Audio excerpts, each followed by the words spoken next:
Mapagpalang araw mga kakalingap, Kuya Rab, sineprisa si Carla sa paaralan kung saan ito pumapasok.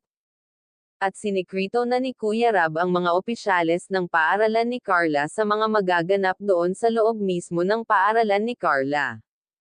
At bago po natin simulan ang video na ito ay nais ko lamang shoutout ang ating minamahal na mga viewers at supporters.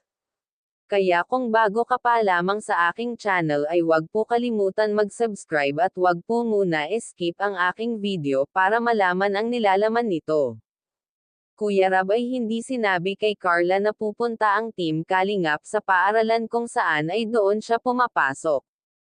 Carla nagulat sa pagdating ng buong Team Kalingap sa paaralan, ang hindi niya alam ay kinutsaban na ni Kuya Rab ang buong paaralan na ganito ang magaganap.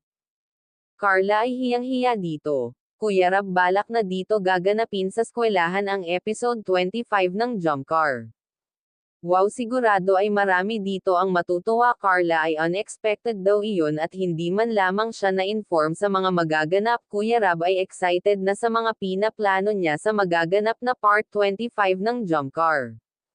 Mga guro sa paaralan ni Carla ay excited na rin, sigurado aabangan ito ng mga viewers natin lalo na ang mga kapwa studyante sa paaralan ni Carla. Maganda ang pinaplano ni Kuya Rab na sa eskwelahan ganapin ang episode 25 ng Jump Car para mas lalong dumami ang viewers nila dahil sa studyante pa lamang ay excited na sila mapanood ang paaralan nila kung saan ay gaganapin ang Jump Car. Carla naman ay medyo nag-alinlangan pa sa pinaplano ni Kuya Rab na sa paaralan nga niya gaganapin ang episode nila dahil medyo nahihiya pa siya sa mga classmate niya. Well, alam naman natin na kayang-kaya ni Carla ang lahat para sa kinabukasan ng kanyang mahal na pamilya.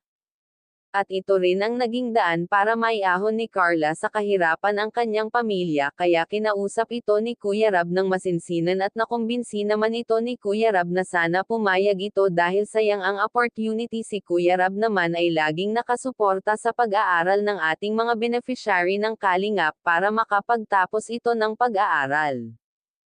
At yan ang pinaghahawakan ngayon ni Carla, at wag nga po pala natin kalimutan suportahan ang ama ng Kalingap na si Val Santos Matubang. At hanggang dito na lamang ang ating mixing reaction. Again, maraming salamat sa panonood.